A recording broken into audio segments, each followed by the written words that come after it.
Okay, so here we go. Second play of this drive.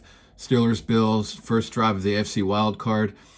And in first play, we saw the Steelers in a 2-4 nickel with a nickel safety. Both the nickel safety and the back safety both went off the field. So there were three safeties to first play. Now we only have one safety. And we actually have three cornerbacks. Peterson, the veteran, moved into the slot, and Levi Wallace comes out here. Now, Levi Wallace will man up on the outside corner on what could be rundowns, but when they want to go straight man-to-man and get guys in the box. Then, this is the way Tomlin fools around with his personnel. He'll have a nickel corner in Sullivan, and he'll come in and Peterson will go back out wide when it's more of a passing down because he's better at coverage. Then, when it's really like the first down, like the last play, and they think it could be passed, but it's first down, so whatever, they were in a 2-4 nickel with a safety row coming down and being the nickel safety.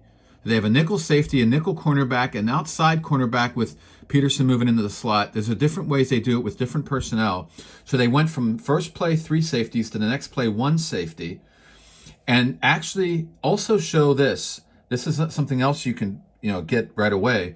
They're more about situational than they are personnel, at least in this drive, because that was 1st and 10, and you had, for 1st and 10, maybe you pass it more than 2nd and 5, and there was a pass. So they went nickel. Now it's 2nd and 5, they're going heavy. They're going normal, 3-4, okay? 3 linemen. But they actually have a lighter personnel package. And the first down, the Bills had 1 running back, 2 tight end, okay? Second down, it's a 1-1. 1 running back, 1 tight end. He's over here. You can't see him. He's being hidden by Dawkins, the left tackle. Okay? So 3 receivers, and yet they go a heavier package on defense because they're playing the situation, 2nd and 5. Okay? So you can do it different ways. It's the way the Steelers are doing it this drive. Okay? So again, scripted plays by Joe Brady, as I said in my last video. Here we come out. This is going to be a run. And then again, not to beat up on Tony Romo, but we're watching Cam Heyward. He's in the game and they're running. So again, Tony Romo's philosophy in this particular drive, I don't know if he just blurted it out, and if he thought about it more, he wouldn't have said it. I don't know. But he said they're basing their scheme and their play calls based on whether Heyward's in. If Heyward's in, we don't want to run because he's such a great run. Well, Benton's good too at the nose tackle. We have Ogunjobi at the left. He's a long-time good vet. In the left end. I don't think it had anything to do with that. And they already had scripted plays based on what the Steelers do, and they don't know if Heyward's going to be in or not. They're not. I don't think that had anything to do with anything. And they definitely run it here with Heyward in the game. So I'm just saying. So just pointing that out as we go through this series and this drive, these series of plays. Okay. So Steelers were in a match 3, pretty sure about that, and an interesting match 3 using a safety. On the last with a press corner. Now Porter is their best corner, the rookie. He's been a great year. He's pressing him again on Diggs. They're not afraid to use Porter. And again, that's Tomlin for you. He likes to mix coverage. He likes to mix pressure. He let LeBeau go because LeBeau didn't like to mix coverage. Tomlin wants to do both, and he mixes personnel and really tries to max his personnel. He's got a really good cover corner. He's going to press him on a top receiver. Okay, so now, what are we in here? Does this have any kind of zone match like last time? Or is this just the zone here is just cover 1 with everybody man-to-man or matching? Well, like I said in the last video, watch what happens. Guy goes in motion. We didn't have that last play. This time we have a guy in motion. He's going with him. That means pre-snap, they're hooked up on their man. That's man-to-man. So we got man-to-man. So I guess this guy has man, this guy has man. You never know. These guys could have matched with him just pressed on him. It's hard to, these defenses are tricky these days. That's the point. But with Tomlin, he sort of shows you what you're going to get. I was about to say he shows you what you're going to get, but that's not always true either. But a lot of times it's true. So here we go. 1 high safety, middle of the field closed, a guy that's way back off. You used to see this all the time in the NFL. Guys way off, the safeties. Tomlin still does it with us. A lot of guys don't do it anymore, but Tomlin still does it.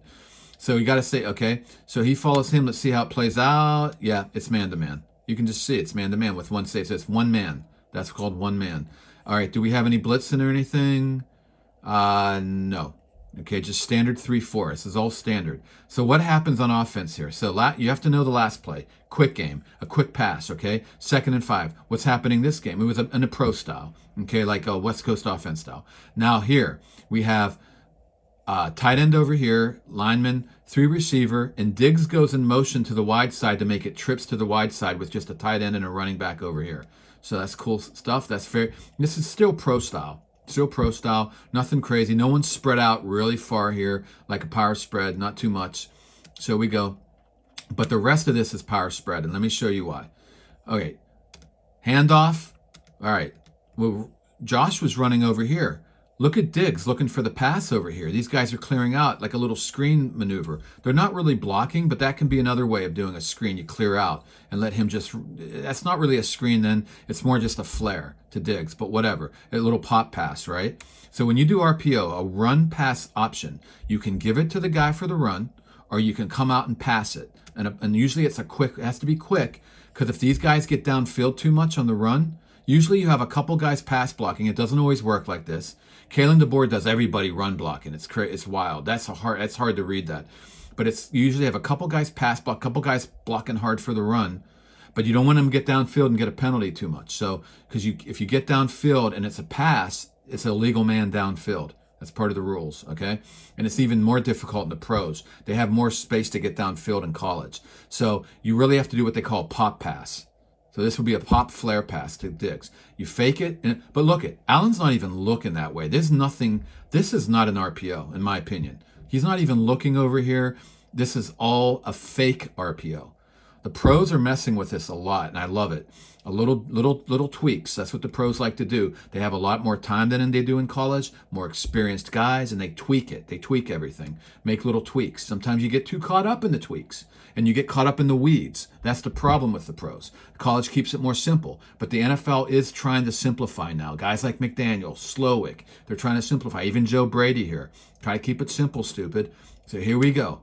Not calling Joe Brady stupid. That's a saying. Keep it simple, stupid. Not calling anyone stupid. Okay, here we go. So we're giving it. Okay, so this is me, not an RPO, a fake RPO. What's it do? Holds this guy, holds that guy, holds that guy, holds that guy. 4 guys frozen, out of the play. 4 guys eliminated, we got 7 left. Okay, is it a read option? The RO. We never hear the commentators talk about that. RO. They have to say RPO, everything's an RPO. By the way, you can do an RTO, R triple option. I've not heard anybody say that. I'm saying that, RTO. Because you can either, Josh can run it, but it's usually to one side. It's all connected and packaged together. So Josh, it would be, the handoff would be from the other way, and Josh would give it, run it, or pass it. And he could start running. You'll see that. Hurts does that. Hurts does that a lot. Start to run and then dump it off. RTO, run triple option. Okay, but let's just go back to this. We don't have an RPO. That's a fake RPO to freeze everyone. Is this a read option? So is it a fake RPO RO? And Josh decides to give it because you can see these linebackers are looking over here and this defensive end's covering over there. So he says, look, the read is here. I don't think so. And let me tell you why. Go back to that. I had it actually perfect there. So let's look at it again. I should have left it. Boom. Look at that handoff. That is not, he would have 2 hands on the ball to take it and run if that's the read. He has 1 hand on the ball. In my opinion, he's given that ball. It was never a question. This is a fake RPO to one side, a fake RO to another side. Andy Reid fools around like this a lot. I love this stuff. This is because what you're doing is you're eliminating all hesitation on the offense. And I'm okay with that. I love the option. The option always makes you wrong, but this is still an option. But the quarterback doesn't have to option, and the line doesn't have to option, and the running back's not optioning. The line's going full blast, the running back full blast, the quarterback full blast. There is no hesitation. We have a fake RPO to this side, fake RO to this side. We take out 1, 2, 3 guys to this side, 1, 2, 3, 4 to this side. 7 guys are gone. You've really got 4 left right here, and you got the number battle. You win the number game now. See, that's the way to tweak this up, because the read option now and the power spread has been around for years, at least 20 years now. Okay, so what do we have left? When you get to the pro and the experience and the speed, like I always said, it's coming to the pros. And a lot of people said to me, no way, you're never going to see a running quarterback. You're never going to see the power spread. I kept saying you're going to see it. It's too powerful, no pun intended. You're going to see it, but it's going to be tweaked. It's going to be tweaked. And when you talk about QB injuries, more guys are getting injured scrambling than they get injured on QB run. I guarantee you, if they did stats on that, you'd see that. Maybe they do. But I'm telling you, people get injured no matter what now. Everyone gets injured. So that's the thing everybody has to deal with. It's not about whether you're running a QB or not. Anyway, there's some degree of running the QB, I understand. You can't batter it like Josh Allen. You can't batter the QB, of course. Anyway, this is a direct, from the shotgun, an outside zone to the right. That's all this is. Outside zone, power zone. Look at these guys blasting. Okay? Now, I told you, we froze these guys. 7 guys are out of the play. You got these 4 guys. Okay? What's happening here? Why are they getting blown off the ball? Look at Benton. He's a really good rookie. Why is he getting blown off the ball? Heyward, a longtime great vet. And by the way, Tony Romo's favorite. He's in for the run game, it looks like. Boom. Getting blown off. Why? Are these guys an incredible offensive line? No. They're good, but they're not incredible. Hesitation. So you froze here, and hesitate here. Steve Sarkisian did this brilliantly. I used to watch him when he did the BYU style with Lane Kiffin at USC.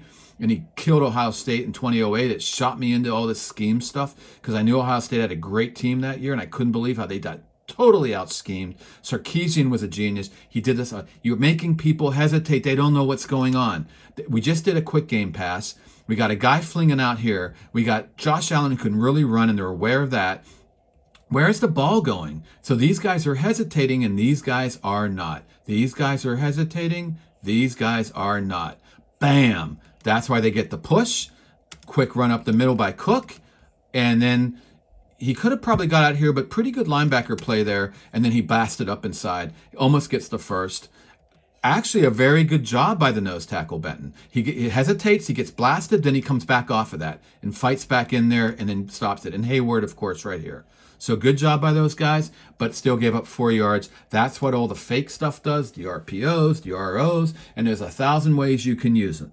And there's a whole bunch of concept to this. And it's a game plan. And it's a scripted set of plays that they have with some flexibility of picking other plays depending on situation. So situational football, personnel moves, all this going. We come out with 2 tight ends, then we come out with just 1 tight end. Pittsburgh had 3 safeties, and they have 1 safety. Boom, bada, bam, bada, boomada. And here we go. And it's simple. The first play, a simple quick game. Josh just looked into the space. Boom. Next play, just a simple give. So you have all this stuff going on and all this history, and it's just a simple play and a simple play, and now it brings up 3rd and inches.